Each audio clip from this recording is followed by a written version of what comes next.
আমাদের সামনে আছে, এরপরও কেন আমরা হুসাইনের কথা বলছি? কারণ সমস্ত ঘটনা হচ্ছে তারকার মতো, হুসাইনের ঘটনা হচ্ছে সূর্যের মতো। এই জন্য তারকার সামনে, সূর্যের সামনে তারকাকে দেখা যায় না। এই জন্য ইমামে আলী মাকামের শাহাদাত সবগুলোকে ফেল করে দিয়ে ইমামে আলী মাকামের শাহাদাত নিয়ে আমরা বর্ণনা করছি। কথা বলেন ঠিক না?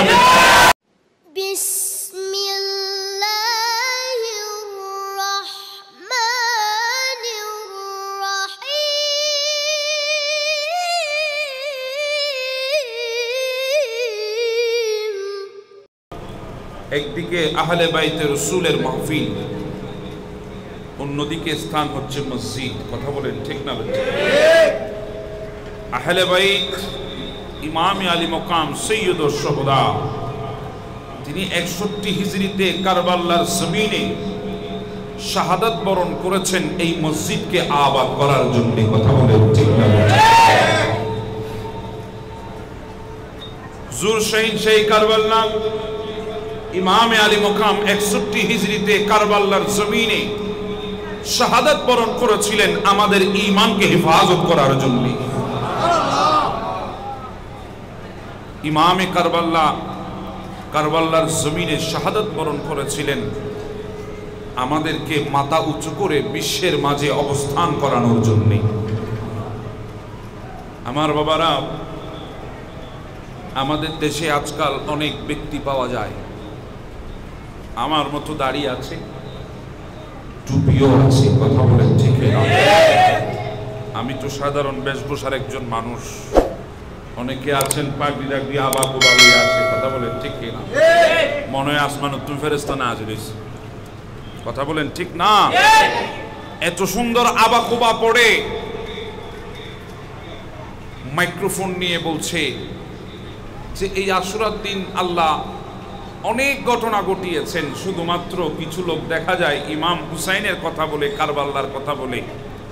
আরে ইমাম হুসাইন, কারবালা এগুলা বলে লাভ নাই। আল্লাহ সৃষ্টি জগতের যে ঘটনার কারণে আশুরা হয়েছে সেগুলা বলতে হবে।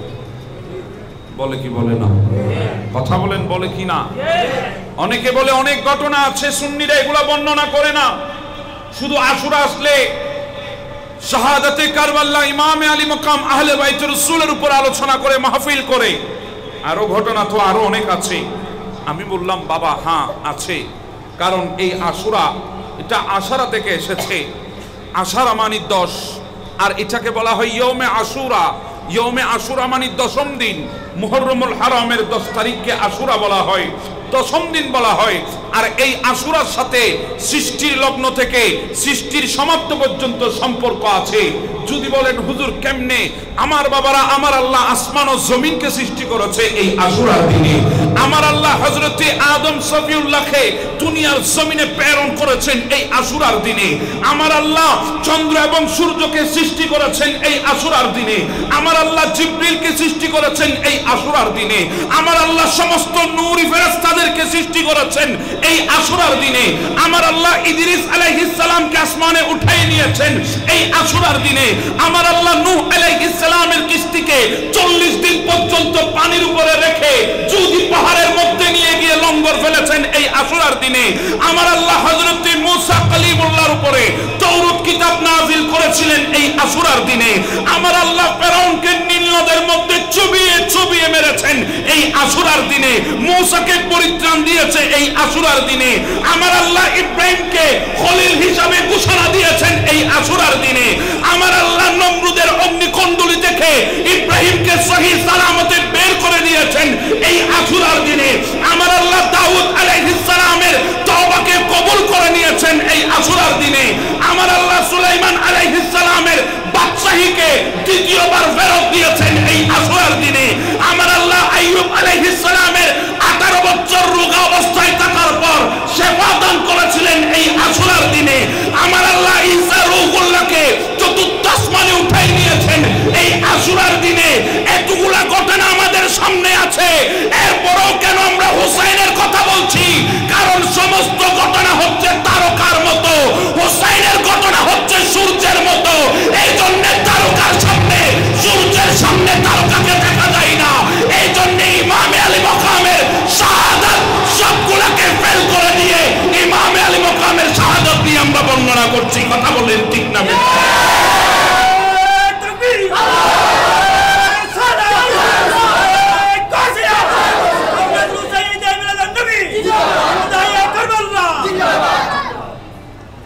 ইমামে আলী মুকামের ঘটনাটা সূর্যের মতো হয়ে গেছে। কারণ আমাদের দেশে অনেক মুভি আছে, আমাদের যুবক ভাইরা মুভি দেখে, কথা বলেন ঠিক কিনা? জায়েজ কেন? কথা বলেন জায়েজ? অনেকে বলতেছো জায়েজ, তো আপনি যখন বলছেন মুভির কথা তুলে তো জায়েজ। সিনেমা দেখে, নাটক দেখে, এগুলো কি জায়েজ? কথা বলেন জায়েজ? জায়েজ নাই। কিন্তু আমরা অনেক গল্প পড়ি। প্লিজ একটু কথা বলবেন না, আমাকে একটু সুযোগ দেন। আমি অতি অল্প সময়ে শেষ করবো ইনশাআল্লাহ, আপনাদের কষ্ট দিব না, দেখতে পাচ্ছি কষ্ট হচ্ছে, জায়গা স্বল্প, মানুষ বেশি, আমি অল্প সময়ে শেষ করছি ইনশাআল্লাহ। আমার বাবারা, আমরা অনেক গল্প শুনি, অনেক কাহিনী শুনি, অনেক পড়িও, কিন্তু একবার থেকে দুইবার করলে বিরক্ত আসে, কথা বলেন ঠিক কিনা? একবার থেকে দুইবার শুনলে বিরক্ত আসে, কথা বলেন ঠিক কিনা? কিন্তু ইমামে আলী মুকামের ঘটনা যখনই বর্ণনা করা হয়, প্রত্যেক বছরই আলেম ওলামা বর্ণনা করছে, এরপরেও যেন মনে হয় এই মাত্র নতুন শুনছি, কথা বলেন ঠিক কিনা? ইমামে আলী মুকামের ঘটনা যখনই শুনি, আশিকের চোখ থেকে পানি পড়ে, মনে হয় এই মাত্র আমার সামনে ঘটনা হচ্ছে, আমি এই মাত্র ঘটনা শুনছি, আর কোনোদিন শুনি নাই। কারণ কি? কারণ ইমামে আলী মুকাম, ইমাম হাসনাইনে কারিমাইনের এই হৃদয় বিদারক ঘটনা, যে ঘটনা গোটা পৃথিবীর সমস্ত ইতিহাসকে পাল্টিয়ে দিয়েছে। কারণ এমন অত্যাচার কারবালার জমিনে কেউ সহ্য করবে না। ওয়ালানাবলুওয়ান্নাকুম বিশাইইম মিনাল খাউফি ওয়াল জু, আল্লাহ বলেছেন আমি তোমাদেরকে অর্থ দিয়ে, আমি তোমাদেরকে সন্তান সন্ততি দিয়ে, আমি তোমাদেরকে বিভিন্ন পরীক্ষার সম্মুখীন করব। যদি জিজ্ঞাসা করি কোরআন রে, এই সমস্ত পরীক্ষার সম্মুখীন বান্দা হলে সে কোনোদিন সবরের মধ্যে থাকতে পারে না, সে ধৈর্যহারা হয়ে যায়। কোরআন বলে না না, পৃথিবীর জমিনে একজন সবর করেছে, যার উপর সন্তান সন্ততি দিয়ে আল্লাহ পরীক্ষা করেছে, তার সামনে দুধের শিশু আলী আসগর শাহাদাত বরণ করেছে, তিনি সবর ধারণ করেছে। তার সামনে 18 বছরের যুবক, তোমার আমার সন্তান 18 বছর হলে, আপনার আমার সন্তান 18 বছর হলে আমরা তাকে দুলা বানানোর জন্য সাজাই। আর ইমামে আলী মুকাম কারবালার জমিনে 18 বছরের আলী আকবরকে শাহাদাতের দুলা বানিয়েছেন, তারপরেও আল্লাহ দরবারে সবর করেছেন। তার সামনে তার ভাই শাহাদাত বরণ করছে, এরপরও সবর করছেন। সঙ্গী সাথী শাহাদাত বরণ করছে, এরপরও সবর করছেন। এই জন্য কোরআন বলছে ওয়ালানাবলুওয়ান্নাকুম বিশাইইম মিনাল খাউফি ওয়াল জু, যদি তোমরা আল্লাহর এই আয়াতের সম্পূর্ণ প্র্যাকটিক্যাল যদি দেখতে চাও, কারবালার জমিনের দিকে দৃষ্টিপাত করো। কারণ এই আয়াতের উপর হুবহু আমল করেছেন ইমামে আলী মুকাম, ইমাম হুসাইন রাদিয়াল্লাহু তাআলা। কথা বলেন ঠিক না?